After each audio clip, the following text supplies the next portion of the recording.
The attic was too quiet for a house that claimed to be empty.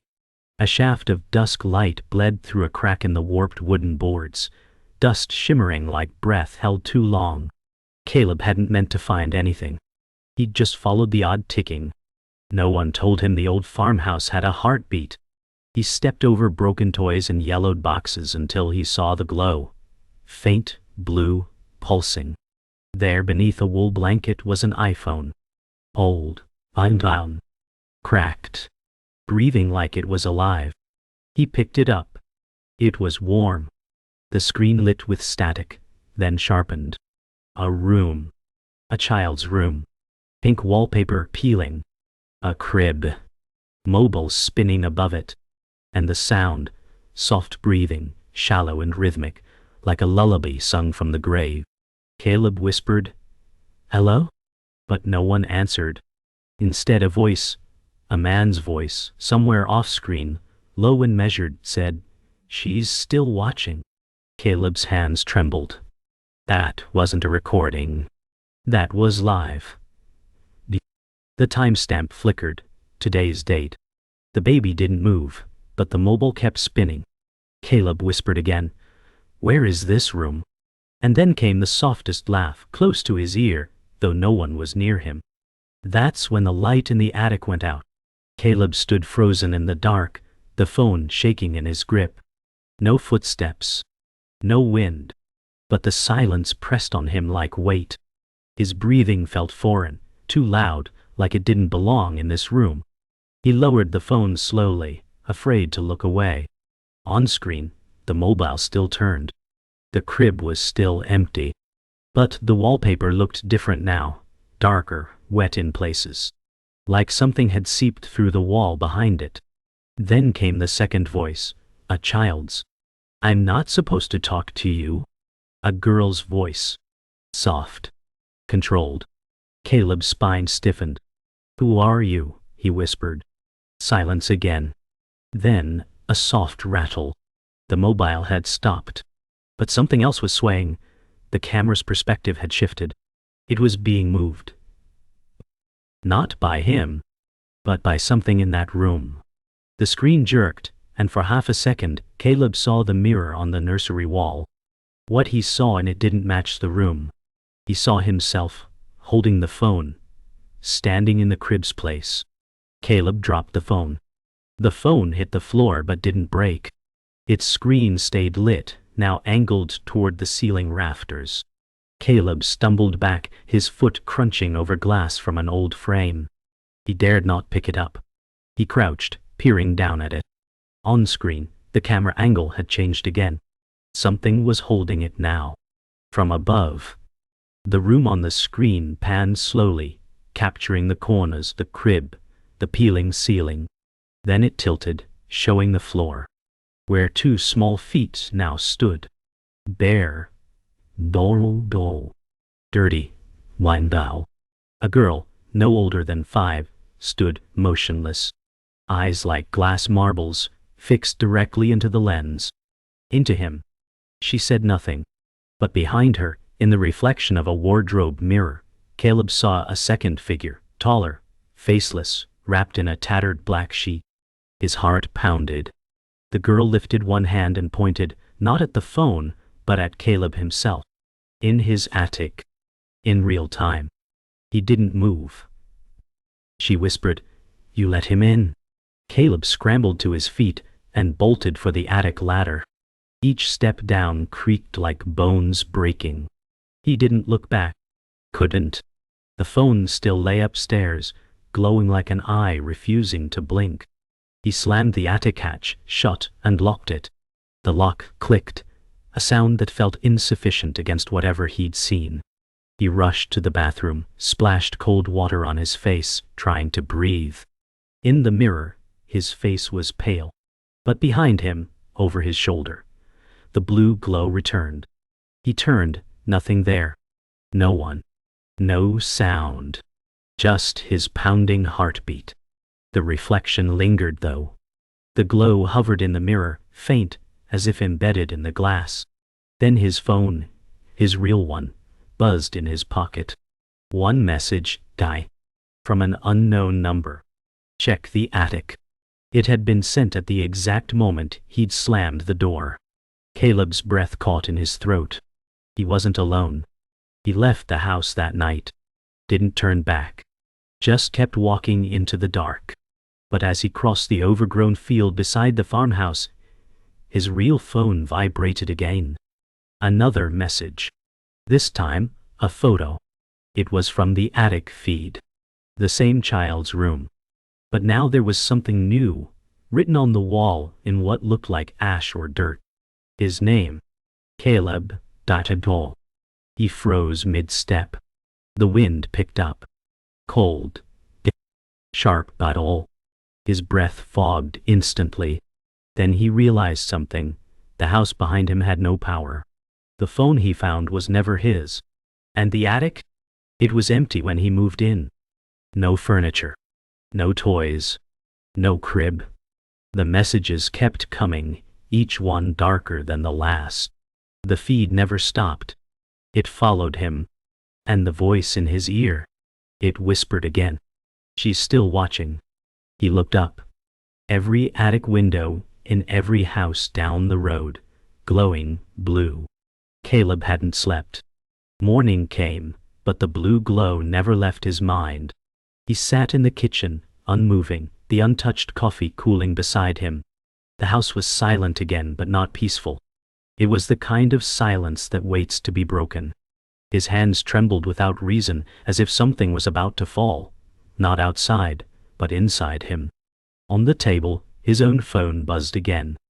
He didn't want to look, but he did. This time, it was a video. It played automatically. The same nursery, but with sound now. A soft lullaby playing over static. Caleb turned it off immediately, but the music didn't stop. It was coming from somewhere else, inside the house. Slowly, he stood and followed the sound through the hall. Every step felt wrong, like walking into a room you know you've locked. He reached the basement door. The music grew louder. But Caleb hadn't opened that door since he moved in. He gripped the knob. Cold. Like metal from a grave. He turned it. Darkness opened its mouth. The basement steps groaned with each descent.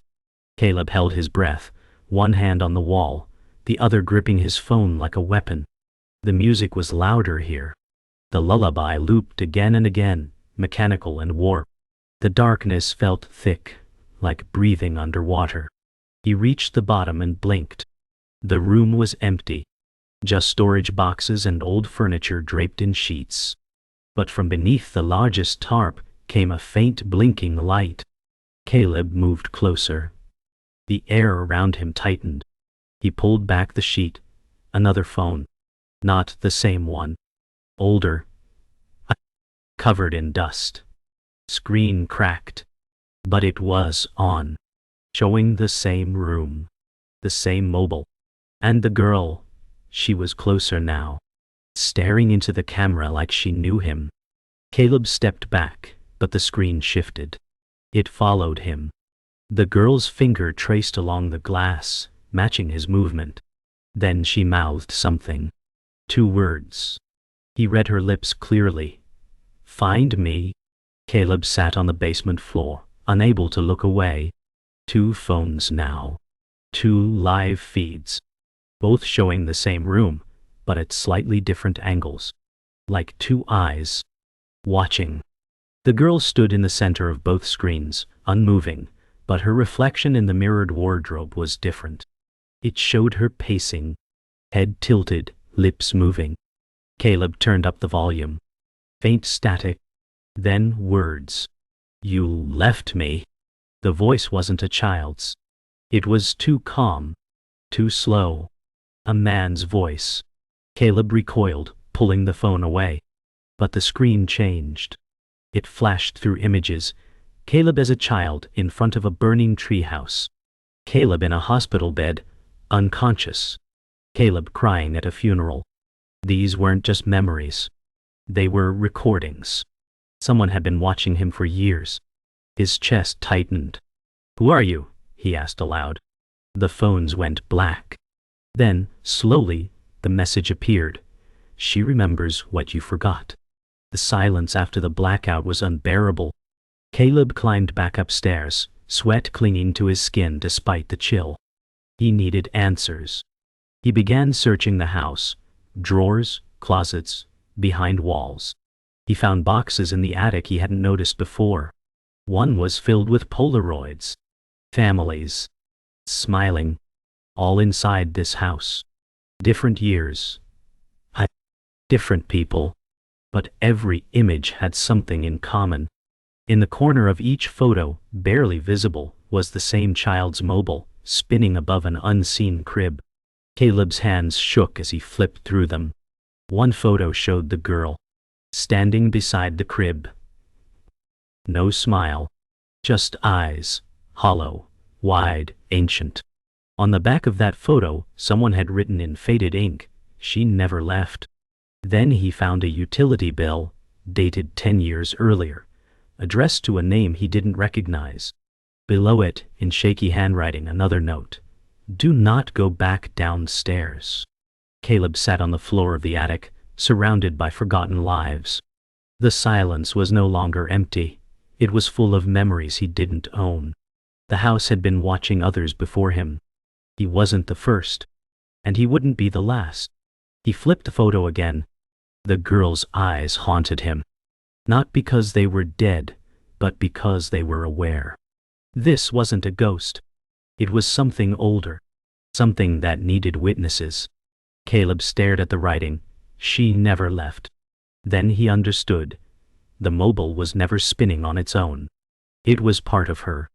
She lived inside the watching. Inside the loop. The lullaby wasn't music. It was her voice. Beckoning. Wall.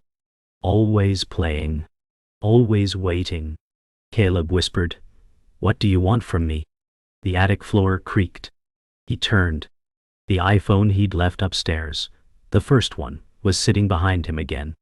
But this time, it wasn't broadcasting. It was recording. Caleb drove into town with the attic's silence clinging to him like a second skin. He didn't tell anyone where he was going. There were no explanations that wouldn't sound insane. But he needed to know who lived in that house before him. At the county records office, a receptionist glanced at him only once, long enough to notice his pale face and shaking hands. "You're not the first," she said quietly. Caleb froze. "What do you mean?" She didn't answer. Just handed him a file. Inside were records of past tenants. 5 families. Over 20 years. All moved out within months. Each record ended with an incident report. Disappearances, breakdowns, one fire. All unexplained. In every case, a child had been involved. A name kept appearing. Lila Mercer. She wasn't listed as a tenant. She wasn't listed at all. But she was in the police notes. Each one the same. The girl said she watches through the mirror. Caleb's hands went cold. The name, Lila Mercer, wouldn't leave Caleb's mind. He searched local obituaries and articles. One entry, buried deep in the archives, stopped him. Lila Mercer, 6, presumed dead in 1994. Last seen near Red Pine Road. Body never found. Caleb stared at the screen. That was his road. His property. His house. She disappeared right where he now lived. Her photo matched the girl on the phone screen. Same pale face. Same dark eyes. But there was something wrong in the picture. Her smile looked forced, her eyes unfocused, like she wasn't looking at the camera but through it. Caleb printed the article, his hands damp with sweat. He read it again. The final line chilled him. Parents reported she often spoke of imaginary friends and mirrors that whispered. Caleb whispered her name aloud. The lights in the record room flickered. A monitor turned itself on. Static. Whoa. Then the lullaby began to play. He returned home at dusk. The house loomed darker than before, as though it knew what he'd learned. Caleb stood outside, watching the attic window. No glow. No movement. Just silence. But the dread remained. He stepped inside. The air was heavier now. He opened his phone. The original feed was gone. In its place, a new message. No number. Just a sentence. I remember the fire. Caleb's breath caught. He remembered too. When he was 10. He and his sister playing in the woods. The old shed they weren't allowed in. The match he swore he never lit. She died that night. Everyone said it was an accident. Caleb had buried the memory, locked it deep. But now it clawed its way back. That's why the girl looked familiar. Not from the attic. From him. Caleb whispered, "Why now?" A second message came in. This one with a photo. The old shed. Still standing. Still waiting. Caleb didn't wait. He crossed the field behind the house and approached the forgotten shed. Every step dragged like his body remembered what his mind had tried to erase. The door stood slightly open, as if expecting him. He hesitated, then pushed inside. Dust exploded in the air. Rotting wood, rusted tools, fragments of childhood, broken crayons, a melted doll. He stepped around them until he saw it. The mirror. Cracked down the center, half covered in soot. Caleb moved closer. In the reflection, he saw the room from the phone. The crib. The girl. She wasn't moving. But behind her, Caleb gasped. A second figure. A boy. Her age. Matching his old photos. He stared breathless. "That's not possible," he whispered. The mirror pulsed as if breathing. Then the boy in the reflection turned. Looked at Caleb. And whispered, "You left us." Caleb stumbled backward, knocking over a lantern. The flame sputtered. The mirror began to hum. Caleb ran that way. Out of the shed. Across the field. His lungs burned with guilt. He didn't know how the fire started, or maybe he did and forgot. But someone remembered. Something never forgave. Back inside, the house had changed. Furniture rearranged. Photos on the walls replaced. All of them now featured Lila. In the kitchen, every cabinet hung open. Every faucet dripped. A low hum echoed from the attic. He crept upstairs. The hatch was opened. He climbed slowly. The attic light flicked on by itself. The iPhone sat in the center of the room, its screen cracked, still glowing. Caleb picked it up. The screen flickered. This time, he wasn't watching the room. He was watching himself. From behind. The video moved as if someone stood just a few feet away. Caleb spun around. Nothing. But on the screen, the figure stood still. A tall shape in the dark. The mobile spun again. The girl's voice whispered, "Almost home." Caleb backed away from the screen, his breath ragged. The reflection of the figure behind him still stared at him on the phone, unmoving. But the attic was empty. Or so it appeared. "Who are you?" he whispered. No answer came. Just the faint whirring of the mobile, echoing through the device. Then the screen shifted, not to the nursery, but to a hospital room. The bed was empty. The nameplate read, Caleb Winters. His heart dropped. That was his name. But he had never been in that room? Had he? A nurse passed across the screen, young, focused. The screen timestamp read 1995. Caleb was just 10 years old. A child in the corner sobbed into a teddy bear. Caleb watched, stunned. That child was him. He remembered none of this. The mobile's sound bled into the attic air. The past was not buried. It had been waiting. And suddenly Caleb understood. He hadn't found the phone. It had found him. He ran down from the attic, desperate for fresh air, truth, escape, anything.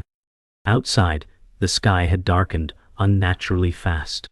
The wind was still, but the air buzzed with static. Caleb stood in the yard, shaking. His phone vibrated again. Another message. Just 3 words. She was family. Caleb dropped to his knees. He couldn't breathe. He remembered now. Lila wasn't just a name in a file. She wasn't a stranger. She was his cousin. They'd played together as children. She'd lived with them for one summer, right before the fire. He had forgotten her completely, forgotten her face, her name, her scream.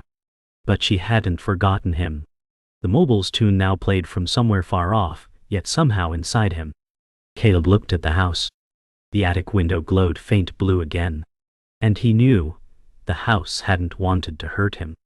It had wanted him to remember. The screen lit again. This time, not a room. A home video. Caleb, age 10, laughing with Lila as they danced beneath the trees. Her hand reached for the camera, blocking the lens. Then a blur. A scream. Flames.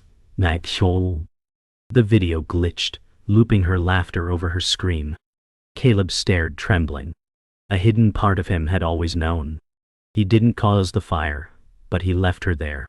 She called out to him, and he ran. And time had buried it, sealed it behind therapy, silence, and a family unwilling to speak. The phone didn't judge. It simply showed. Frame after frame, memory after memory. Caleb fell back, numbed at toy. On screen, the girl in the crib now smiled. The mobile above her spun perfectly in sync with the one in the video. This wasn't a haunting. It was a replay. A reminder. And finally, a choice. The screen read, "You can forget again. Or you can finish it." Caleb stood. He knew where he had to go. Not the attic. Not the shed. But back into memory. He returned to the tree line behind the house, the spot where the fire began. Time had reshaped the forest, but the echo remained. The ground was black and still. He stepped into the clearing, and the phone buzzed in his pocket. This time it wasn't a feed. It was a live call. No number. Just a green answer button. He hesitated, then pressed it. Static at first. Then Lila's voice, younger, trembling. "You left me." Caleb fell to his knees. "I was scared," he whispered. "I didn't know." Her voice came again. I waited. And then silence. The mobile's music began faintly, echoing between trees. It was no longer eerie. It was a lullaby, one she never finished hearing. The forest shimmered under starlight. Caleb closed his eyes. "I'm here," he said. "I remember now." The line went dead. He returned to the house before dawn. The sky pale with grief. Inside, everything was still. No messages. No glow. No music. Caleb climbed into the attic one final time. The iPhone was gone. In its place, a single Polaroid, one he hadn't seen before. It showed him as a boy, holding Lila's hand near the crib. Both smiling. Both alive. No date. No writing. Just them. Caleb sat in the quiet, holding the photo. And for the first time, the silence felt earned. Not peaceful, but honest. The house had given him the truth. Not to punish, but to return what was stolen. Memory. Mundane. Connection. Regret. He walked downstairs slowly, feeling older. He left the house unlocked. He didn't need to stay. Someone else would find it next. Someone who forgot. As he stepped into the morning, a faint chime echoed from inside. The mobile. One last spin. One last song. One last memory released. The peace didn't last. Caleb drove through town with the photo tucked in his jacket pocket, but something gnawed at him. Phone hadn't returned. And that terrified him more than anything. It meant it was finished with him, or worse, not finished at all. At a red light, his dashboard lit up. A file began to autoplay on his phone without prompt. It was another recording. One he never made. It showed the shed, burning. Flames consuming the walls. And a child, crying behind it. But the voice that screamed his name was not Lila's. It was a boy. "Caleb, Caleb, please." Caleb's stomach twisted. He had no memory of this. No recollection of another child. The screen zoomed in. The reflection in the shed's glass showed two children outside, him and a girl holding hands. But someone else was locked in. Trapped. Screaming. Forgotten. Caleb threw the phone against the dash, but it kept playing. The scream growing louder. "You left me." He pulled the car over and sat in silence, heart hammering. If it wasn't just Lila, then who? How many had he forgotten? Caleb opened the glove compartment and found something he didn't remember placing there, an old cassette tape. Label worn. Only one word remained: listen. Trembling, he slid it into the car's outdated player. A child's voice began, fragile, confused, crying softly. "Are you still mad?" I said. "Sorry. Please open the door." The voice cracked. "It's hot. It hurts. Caleb?" His skin went cold. This wasn't Lila. This was a boy. One who never appeared in the records. One no one had ever mentioned. Caleb realized with horror he hadn't buried just one memory. He had buried them all. Rewritten them. Saved himself. "No. Why can't I see your face?" the boy asked on the tape. Caleb screamed, yanking the cassette out, but it kept playing. The car lights flickered. Something had woken up. He drove home like the road was folding in on itself. The trees leaned too close. The headlights barely reached 10 feet ahead. He burst into the house, slamming the door shut, sweat soaking his back. The hallway mirror trembled. A vibration in the glass like something trying to come through. Caleb shouted, "Who are you?" His voice cracked. The phone on the kitchen table lit up. A new video began. The attic. His attic. But it was now. Live. This you. The girl stood with her back to the camera. The mobile spun slowly. Behind her, standing in the dark, was the boy. Head down. Silent. Wah. The girl turned her head. "It wasn't just me," she whispered. Caleb gasped. The boy raised his head. His face was familiar. Unmistakably so. It was Caleb. Not the man, the boy. A ghost of who he used to be. And beside him, the one he left. A brother. Caleb collapsed. "I didn't know." Caleb ran upstairs, burst into the attic. Empty. Mine. Silent. He spun, searching. Nothing. No phone. No light. But then, a voice. Sharp and small behind him. "You chose her." He turned. No one. But his own reflection stared back at him in the attic mirror. Only younger. The child version of himself. Crying. "You closed the door." The reflection spoke again, but Caleb hadn't moved. "You promised you'd be right behind me." Caleb shook his head, stepping back. "I don't remember." The child's face hardened. "You made yourself forget." The attic began to change.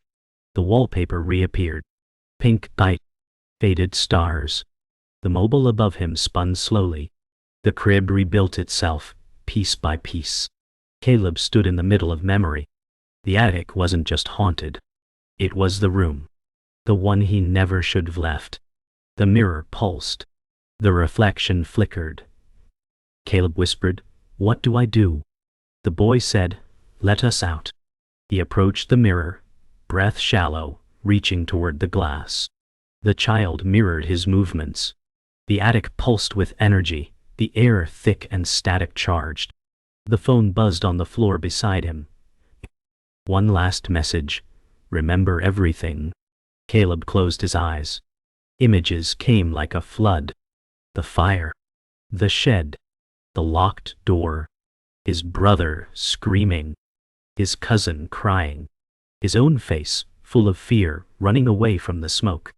He fell to his knees, sobbing. "I'm sorry," he choked. The mirror cracked. A hairline fracture. Then, another. It shattered inward, pieces vanishing into the dark. The crib collapsed. The mobile fell still. Caleb opened his eyes. The attic was bare.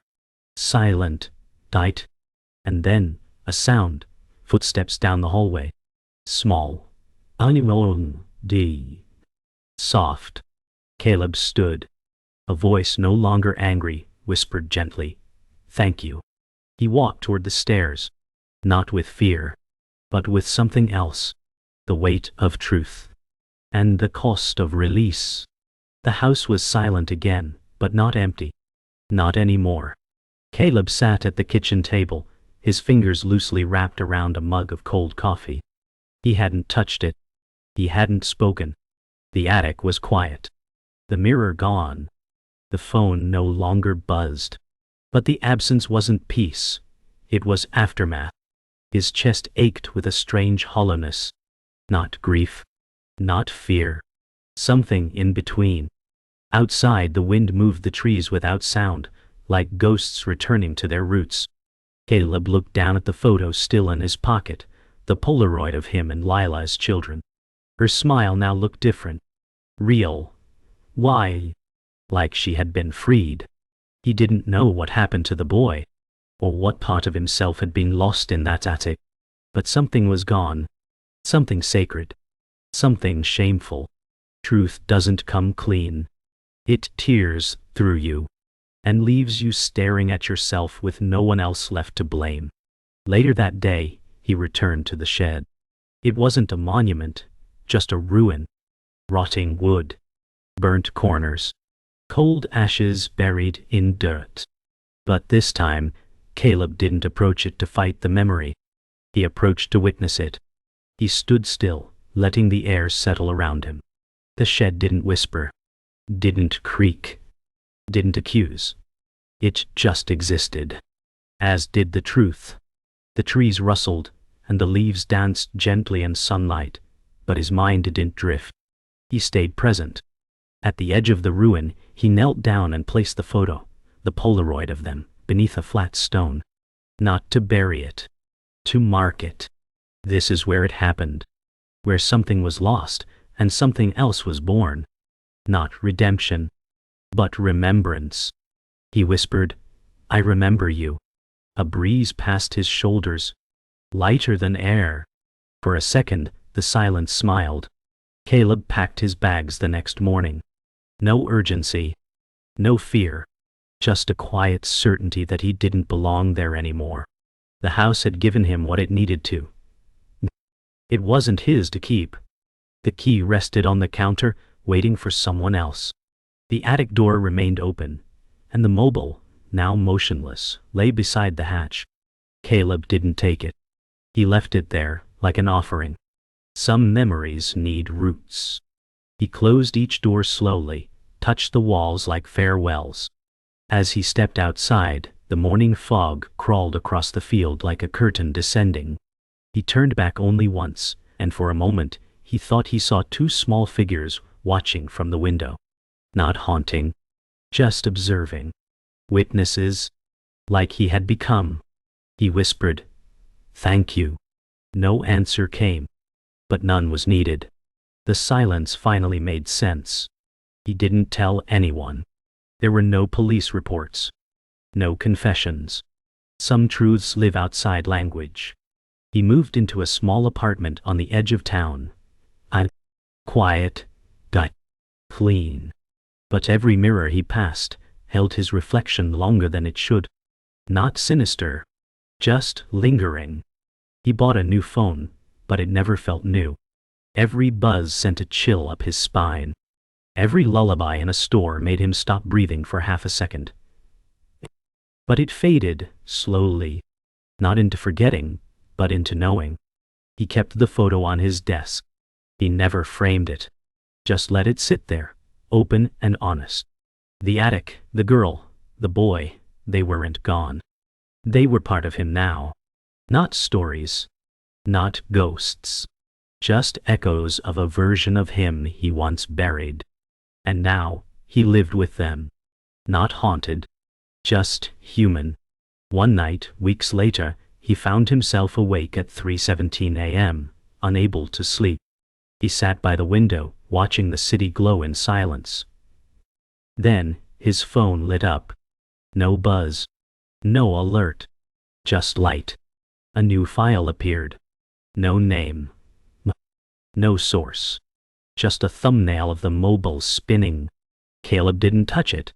He stared at it for a long time, then slowly pressed play. The screen showed the nursery again, but empty. The crib gone. The mirror removed. Just an open space, filled with morning light. No ghosts. No voices. Just quiet. He smiled. Closed the phone. Sat back and breathed for the first time in years without flinching. The past hadn't returned to claim him. It had returned to be seen. He whispered, "Rest," and meant it. Behind him, the mirror on the wall reflected only one person. Just him. Alive. What? Still haunted, but whole. Caleb visited the cemetery on a windless morning. Not because someone had died, but because something had. He brought no flowers. Just the silence. The graves were old, many names unreadable, the stones worn by decades of weather. But one stood out, newer, shinier, too polished for its setting. Lila Mercer. A headstone without a body. A place carved for memory, not remains. Caleb stood before it, unsure of what to say. "I forgot you," he whispered finally. The truth settled around him like mist. "I remembered to live, and in doing that, I buried you." There was no answer, no shift in the air. Just stillness. Then, a crow landed on the fence nearby. Watching. Caleb didn't move. He didn't flinch. "I see you now," he said. "And I won't look away again." That's when the wind picked up. Just enough to move the leaves. Not enough to take anything away. He left the cemetery and wandered through town. Familiar streets that now felt foreign. Everyone moved as if time worked differently for them. Children laughing. Shopkeepers sweeping steps. Dogs barking. Life uninterrupted. Caleb walked with no destination, just a need to feel everything. Every crack in the sidewalk. Every shadow cast by passing clouds. The ghosts didn't follow him here, but he carried their weight in his posture. At a bookstore window, he caught his reflection. Not haunted. Not erased. Just there. He stood watching himself for a long time. Then, finally, he nodded. Not in approval, but recognition. The version of him that had survived wasn't clean. But he was awake. And waking up hurts more than anyone tells you. Inside the store, the chime of the door rang as a child entered. Laughter spilled out. Caleb smiled. It didn't fix anything. But it was still real. And real was enough. That night, he dreamed of the house. But it wasn't terrifying anymore. It stood quiet, still weathered, but no longer waiting. In the dream he walked its halls, untouched by shadows. The attic light was off. The mobile sat still.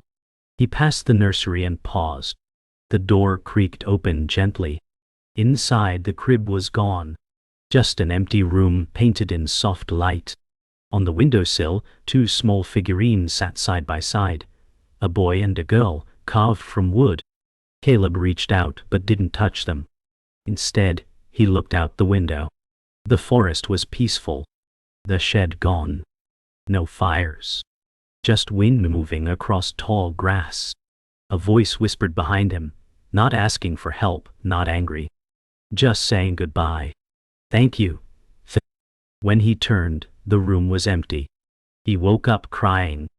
Not in fear, but in release. Some dreams aren't warnings.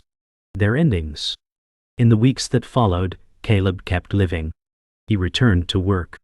He made dinner. He took long walks without checking over his shoulder.